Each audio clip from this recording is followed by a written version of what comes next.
What's going on, friends and family? My name is Skylent. Sorry for the echo, just moved into my new apartment. Hooray! But today we're going to be talking about my favorite $5 Steam games. These aren't games that are just on sale. These aren't just old games that were just reduced in price over the years to eventually be $5. These are games that just about launched around $5, and they sit around $1 and $5, and they're just really hyper-focused games that know what they want to do, and they just come out and just do that. Like, simply do that and do it right. They're not just cheap thrills, they're cheap games, but I think there's some memories to be made here. Now, if you haven't seen the $1 tier list, you can go and check out that. These are $5 games, okay? And I'm telling you, they're worth $5 or whatever price they are. And when you do get into the game, I'm sure you're gonna have fun. So hopefully you find something new. And if you do, throw up a like. Let me know if there's any games that you want to shout out in the comments below. But here's my list. Let's do it.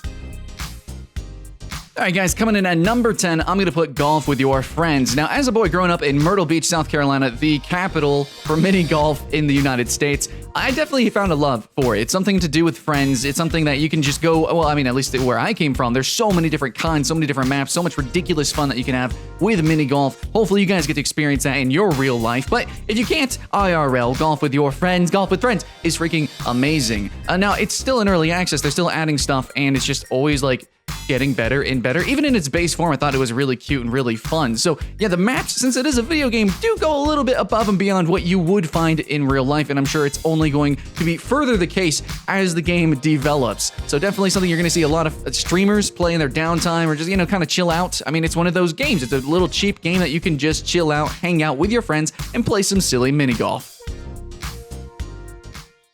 Next up, we have one of the most interesting fighting games in my opinion, and it's called Divekick. It is almost kind of like a parody of fighting games. So you got two buttons to play this game. The fighting pads for this game are literally just two buttons. You dive and kick, you jump and you dive kick.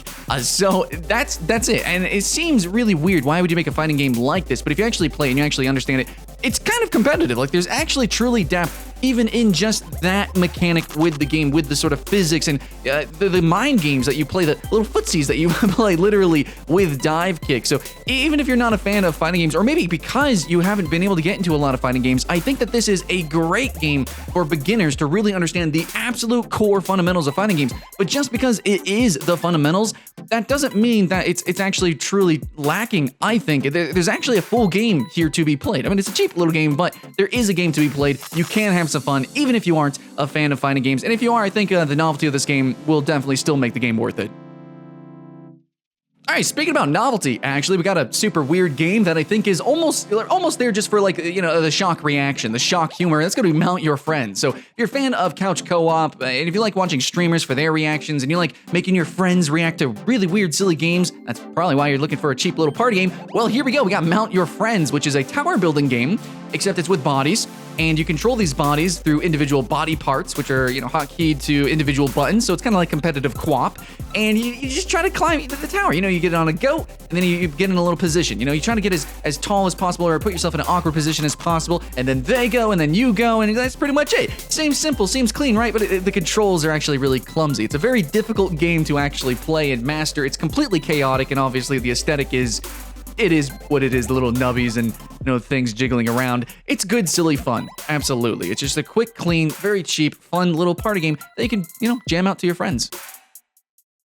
Yeah, and in a $5 list, I would expect hyper-focused games to sometimes be focused on weird stuff, and here's another one of them. So this is going to be an online multiplayer, asymmetrical multiplayer game called Who's Your Daddy?, which is a game about a baby and a daddy, and the baby's trying to kill itself, and the daddy's trying to baby-proof the house so that the baby can't kill itself. And that's just enough. The premise is weird enough that you have to check it out. You could definitely find a couple of videos on YouTube about that.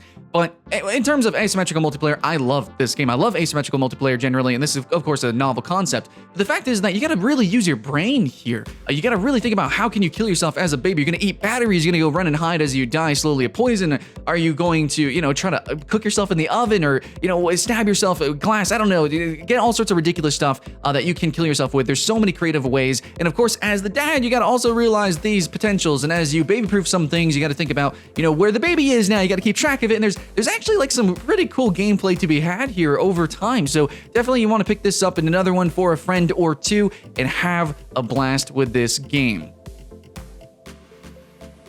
All right, next up on the list, we have Haunt the House TERRORTOWN. Now, you can actually pick this up on Android. You also got it on Steam, of course, which is what we're talking about now. But you can get it on mobile devices as well. And you can even play the free little Flash prototype or demo of the game just to see if you want to play it. But this is kind of a niche game, and I don't really know how to describe the genre of this, but it's really simple in a way. It's kind of puzzly, and it's almost kind of lemming-like, where there's like these little lemming people running around these different environments, like a house or whatever, and they are, different people are scared of different things, and you want to horrify them. You want to scare them, and that's pretty much it. You possess different objects in the house or whatever to scare them or move them to a different part so you can scare them even better with a different object that you can possess or whatever. Now, I mean, that's really just it. Like, it's really simple. I think it's really cutesy. It's it's something that's not for everyone, I understand, but when it comes to like hyper-focused games, I mean, this is it. You're a ghost, you scare people, that's pretty much it. Halfway on the list, we have Stick Fight the Game. Now, a lot of people are worried about party games that they're too repetitive or there's not enough content for the money, but this is $5 and it's awesome. Actually, it has really interesting procedural animations. The controls are just silly, wonky. It's a physics-based fighter, so think something like Gang Beast, but 2D with stick figures, and then really ridiculous maps. Well, I guess physics fighters generally do have ridiculous maps, but then you also have crazy power-ups like guns that can actually break the levels and change the environment. Oh, speaking about those levels, there is now a new level editor, keeping that hype alive, which is exactly the point of party games. Generally, you just play them once and done, but I think this is one that you're going to keep in your roster of games throughout the year of your parties that you have all the time because you have all the friends. But anyways, it's going to start out with like 80-something levels, interactive levels, keep that in mind, a physics-based game throughout, all the way through, and then also you have the level editor. So a lot of replay value, really cheap game that is at the same time actually pretty deep and just really ridiculous, chaotic fun, which is what you want in a party game. Next up, here we go, talk about Devil Daggers. Now just real quick, simple, clean. Devil Daggers is one of the hardest games of all time, but at the same time, I think it's one of the most amazing tools to teach people how to really control inside of FPS. In fact, I'm going to do a top 10 list of the best games to play to learn how to aim, and this is going to be on that list. So this is a hardcore, kind of like a throwback to like really old FPSs in a way. It's just a small little arena, and then because you picked up a Devil Dagger, a magical dagger that allows you to shoot daggers at your fingertips, well then demons come and try to kill you. They will kill you. You can try to escape and survive. You won't. There is no escape. There is no survival. There's just you and mere moments in between death.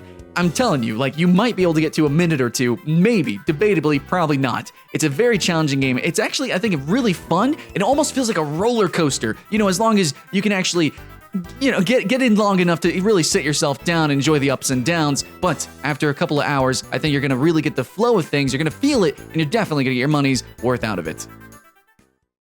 Now, coming in at number 3, we have Samorost 2. Now, I think this should be uncontested on the list. It's a point-and-click adventure from Amanita Design, if I know how to say that right. Now, you can almost, in a way, put all of these games on this list because they are almost at 100% uptime of sale inside the Amanita bundle, which is what I got. So you can get Samorost 2, 3, you can get the soundtracks, Botanicula, Machinarium, whatever. A lot of different really cool point-and-click games that have really ridiculous background art. But we're going to be talking about Samorost 2 because if you want to try it out and play it individually, it is only $5. But you can also play Samorost the first one actually online for free if you want to do that. I think it's a Flash game technically, but just if you want to have the most ridiculous out of this world point and click adventure games, like if you want to go on an adventure and click through it, these are the titles to start out with, and Samorost 2 is probably going to be your first step into the world.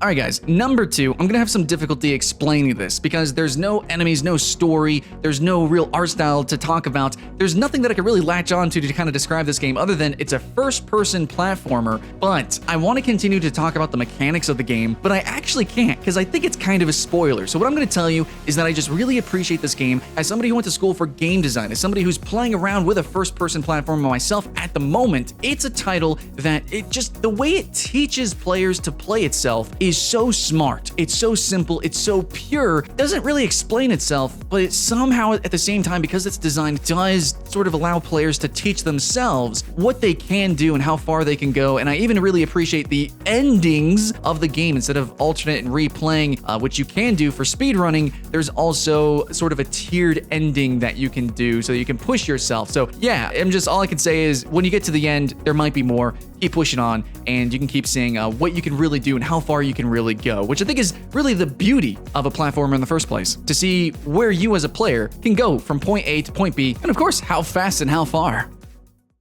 All right, though, before we get to our number one, I got some honorable mentions here. I got yet another zombie defense title. This was actually the game that inspired me to make this list. It's just one of those extremely cheap games, probably made very cheaply, but it's just like, it's literally in the title, right? It's yet another zombie defense. It is a zombie defense game, just a zombie defense game. It's one of the first that really kind of parodied itself and its genre, but it's like just...